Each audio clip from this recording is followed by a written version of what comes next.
Morning मैं आज आपके सामने लेकर के आया हूँ क्वेश्चन नंबर 4। क्वेश्चन नंबर 4 कर रहा है 5/18 को -7/72 के व्युत्क्रम से गुणा कीजिए, यानी कि इसके अपोजिट से गुणा कीजिए। तो हम करते हैं, हम गुणा करते हैं, यानी कि -7/72 का व्युत्क्रम होगा इसका 72/-7। क्लियर? इसका व्युत्क्रम कितना होगा। नेक्स्ट अब कह रहा है कि इसके व्युत्क्रम से गुणा कीजिए, तब इसके व्युत्क्रम हो गया।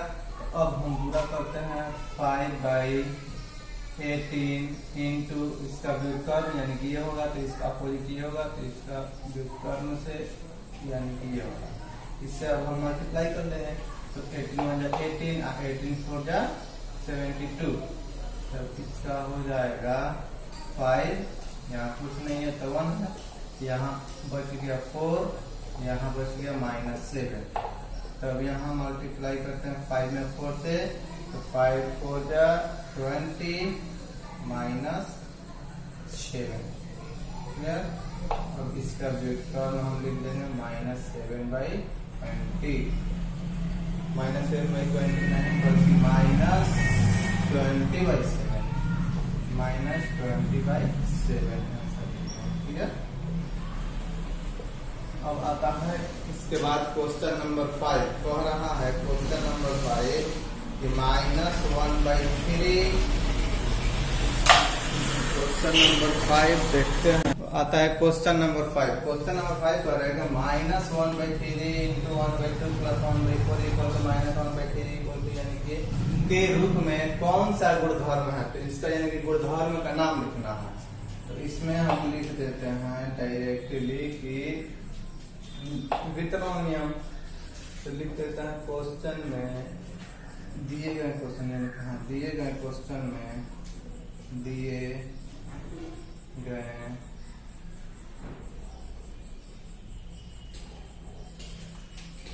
क्वेश्चन में जोड़ पर गुणा के वितरण का, समझ रहे ना, गुणा के वितरण का गुणधर्म है।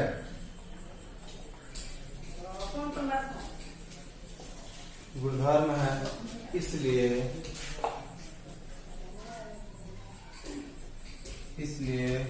यह जो गुणा भी है प्लस भी है, तो इसलिए जोड़ के गुणा का वितरण होगा, यानी कि वितरण नियम होगा। इसलिए यह वितरण नियम होगा, इसलिए यह वितरण नियम, या ब्रैकेट में लिख सकते हैं वितरकता,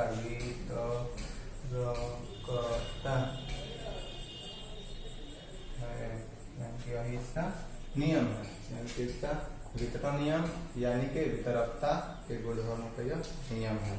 नेक्स्ट, अब अगला जी नेक्स्ट क्वेश्चन कर रहा है क्वेश्चन नंबर 6। क्या -1/1 का गुणात्मक प्रतिलोम 8/9 है? कारण सहित उत्तर दीजिए, यानी कि है या नहीं है। अगर है तो कैसे है, उसका कारण सहित उत्तर दीजिए। तो हम बनाते हैं हल -1/1/8 का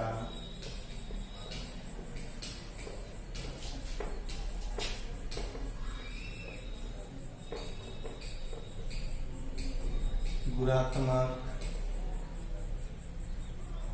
-1/8 का गुणात्मक होगा 8/9। क्लियर? 8/9 नहीं होगी, 8 का मान है तो 9/8 होगा। ठीक है, 9/8 है। इसलिए इसका प्रतिलोम भी कह रहा है, इसलिए इसका प्रतिलोम जो होगा 8/9 होगा, यानी कि 8/9। इसका तो गुणात्मक ये है, इसका प्रतिलोम जो होगा एक्सचेंज कर देंगे, नीचे ऊपर प्रतिलोम, तो 8/9 हो जाएगा। क्योंकि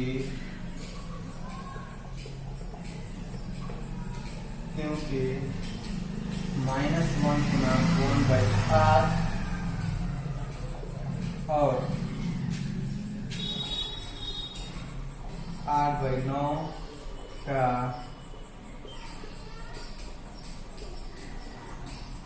गुणात्मक एक नहीं होता है, एक नहीं होता है, एक नहीं होता है। क्लियर? चूंकि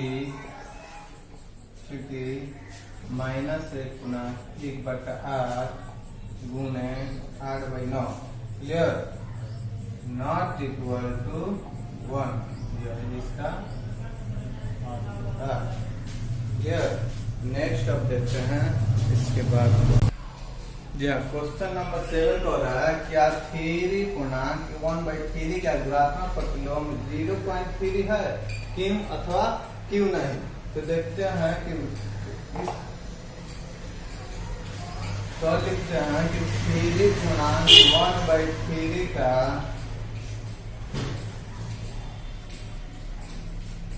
गुणात्मक प्रतिलोम 0.3 है, क्योंकि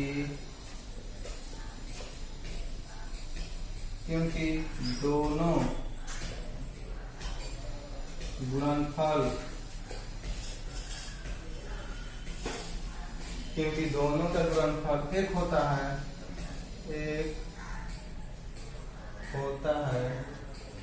जैसे दोनों गुणनफल एक होता है। जैसे देखते हैं 3 पूर्णांक 1/3 मल्टीप्लाई 1/3 इसका हो जाएगा 3 मल्टीप्लाई 3 तो 3 3 जा 9 और +1 10/3 दूरे। यहाँ 0.3 है तो इसको हम 3/10 लिख सकते हैं। क्लियर? इसको कैंसिल कर देंगे, इसको कैंसिल कर देंगे।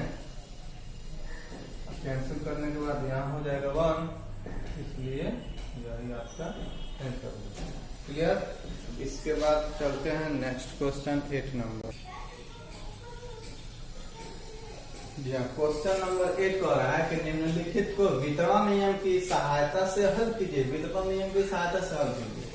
तो हम चलते हैं वितरण नियम की सहायता से हल करना। -3/4 मल्टीप्लाई पहली सूचियों का त्यों लिख लीजिए 2/3 प्लस ब्रैकेट -5/6, यानी कि इसको हम हल करते हैं। तो -3/4 ये जो है कि दोनों में कॉमन है, इसके साथ भी कॉमन है और इसके साथ भी कॉमन है, तो इसलिए हम इसको पहले एक इसके साथ मल्टीप्लाई करेंगे, इसके बाद दूसरे वाले के साथ यानी कि इसके साथ मल्टीप्लाई करेंगे। तो -3/4 इंटू अब इसमें से एक ले लेते हैं ये वाला, तक 2/3। क्लियर? यहाँ प्लस है तो प्लस डाल देते हैं, फिर यहाँ -3/4 -3/4 लिख देंगे और उसके बाद जो है कि यहाँ मल्टीप्लाई कर देंगे -5/6 लिख देंगे, -5/6 लिख देंगे।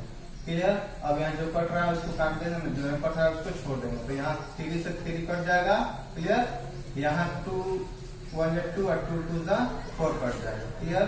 अब यहाँ जो है कि 3 1 जा 3 और 3 2 जा 6 कट जाएगा, ये नहीं कटेगा तो उसको छोड़ देंगे। यानी कि इस वाले पार्ट में, कितना पार्ट में हमको यहाँ मिल रहा है -1/2 मल्टीप्लाई 1/1। क्लियर? यहाँ प्लस है तो प्लस डाल देंगे, फिर यहाँ जो है कि -1/4 मिल रहा है, माइनस और माइनस प्लस डायरेक्ट हम प्लस ही लिख देंगे। तो 1/4 4 गुना यहाँ जो है कि लिख देंगे -5/2। क्लियर? तब यहाँ 1/1 में 1 से मल्टीप्लाई करेंगे तो -1/2 हो जाएगा, प्लस या माइनस और माइनस प्लस होता है तो प्लस 5/, नीचे 4 2 जा 8, तो 4 2 जा 8 लिख देंगे। क्लियर?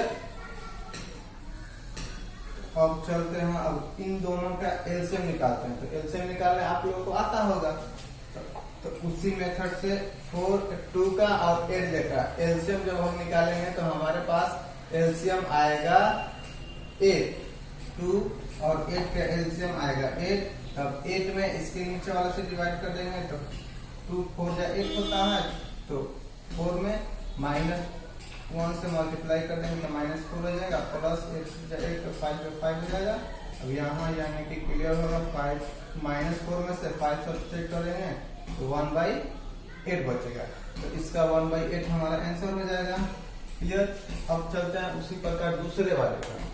फर्स्ट क्लियर हो गया 8 का 1। अब सेकंड वाले को बनाते हैं उसी मेथड से। पहले हम 5/6 लिख देंगे, यहाँ ब्रैकेट है तो जेम करते हैं लिख देंगे, आपको समझने के लिए। ठीक, अब यहाँ हो जाएगा 5/6 मल्टीप्लाई, पहले इसको करते हैं तो -2/5 हो जाएगा, यहाँ प्लस है तो प्लस कर देंगे, और फिर इसको लिखते हैं 5/6, फिर यहाँ क्या मल्टीप्लाई कर देंगे, मल्टीप्लाई के साथ तो मल्टीप्लाई हो जाएगा। उसके बाद फिर यहाँ 3/10 यानी कि वाले पार्ट को पहले इस वाले पार्ट को इससे, फिर इस वाले पार्ट को इससे करते हैं। क्लियर हो गया, ये वाला हो गया, फिर सेकंड पार्ट हो जाएगा। इसी में भी जो कटेगा उसको हटा देंगे, और जो नहीं कटेगा उसको छोड़ देंगे।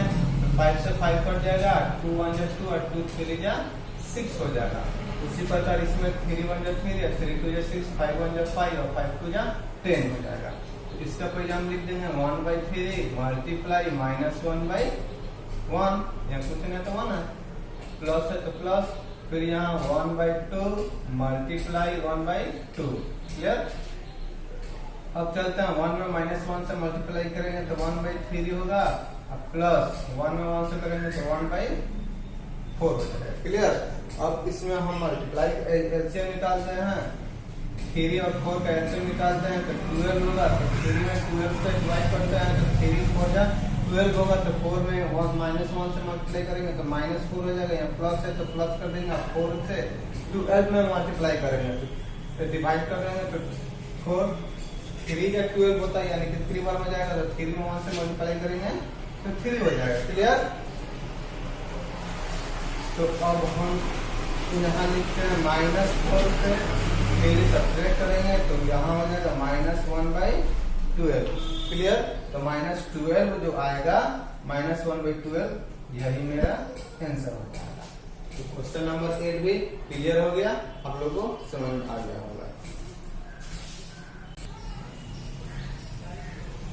क्वेश्चन नंबर 9 को रहा है कि निम्नलिखित कॉलम ए को कॉलम बी के उचित नियम से मिलाइए। तो कॉलम ए में ये सब बना दिया और इसका उचित नियम यानी कि और किस नियम के लिखा हुआ, ये किस नियम पे, ये किस नियम पे, सबका नियम का नाम लिख देना। तो इसका नियम आपके पास बुक होगा तो इधर देख सकते हैं, इधर हम डायरेक्ट इसके नियम का नाम लिख दे रहे हैं। ठीक है।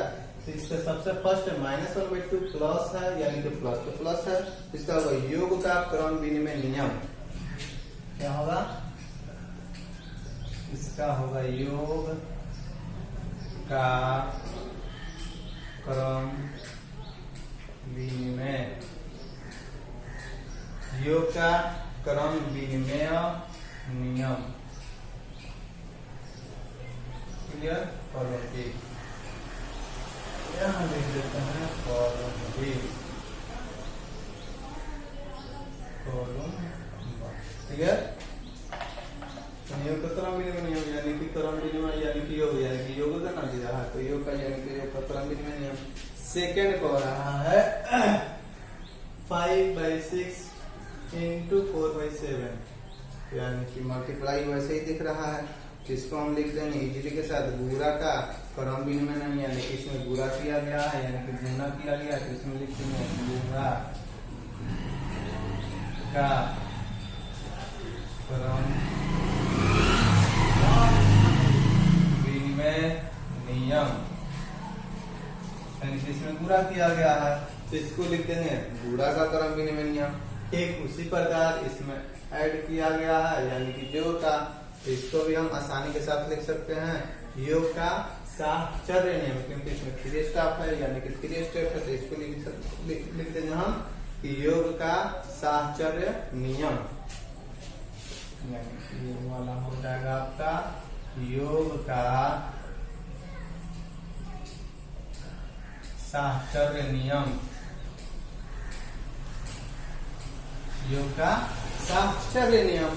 अब आता है क्वेश्चन नंबर 4 1/4 यानी कि इसमें प्लस का है, एक साइड डायरेक्टली उसको ऐड करके एडिशन करके सब कुछ करके दे दिया है।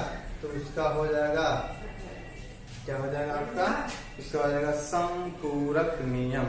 क्या होगा, संवरक नियम, यानी इसका हो जाएगा आपको संवरक नियम।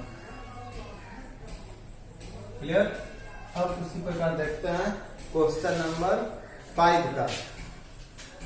4 क्लियर हो गया, संवरक नियम। अब 6 5 हम देखते हैं कि गुणा का सहचर्य नियम होगा। गुणा, इसमें गुणा क्या है, गुणा क्या है, अब से प्रकार है, एक स्टेप दिया हमको, फिर एक दे दिया है, यहाँ दे दिया है, यहाँ तो योग दिया है, यानी जोड़ दिया है, इसका योग का सहचर्य नियम हो गया। यहाँ गुणा करके एक और स्टेप दे दिया, यहाँ भी गुणा करके एक और स्टेप, इसका हो जाएगा गुणा का सहचर्य नियम। क्लियर। इसका हो जाएगा गुणा का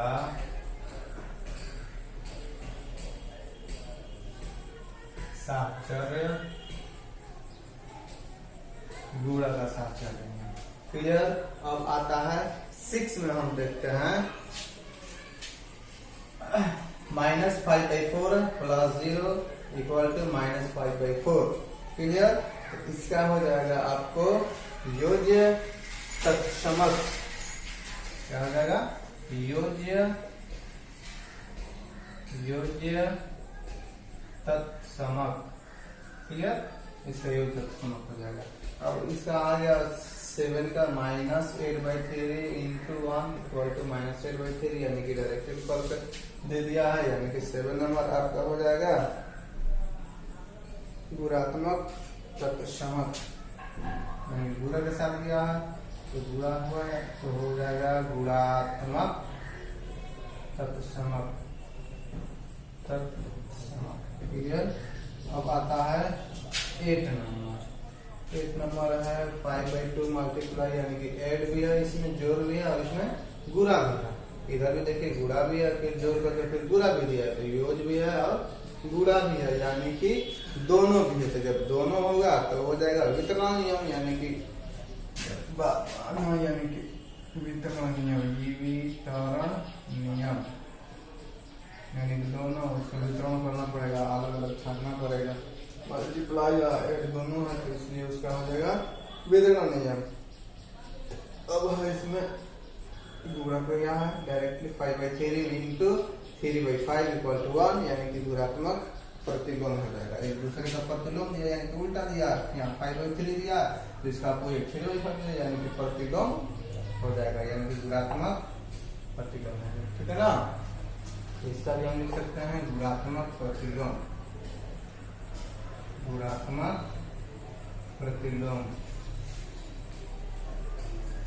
गुणात्मक प्रतिलोम। अब आता है नीचे -7/4 + 7/4, ये भी वही हो जाएगा, यानी कि योज्य प्रतिलोम, एक दूसरे के योज्य एक्सचेंज कर दिया है, पलट दिया है, तो इसका हो जाएगा योज्य प्रतिलोम,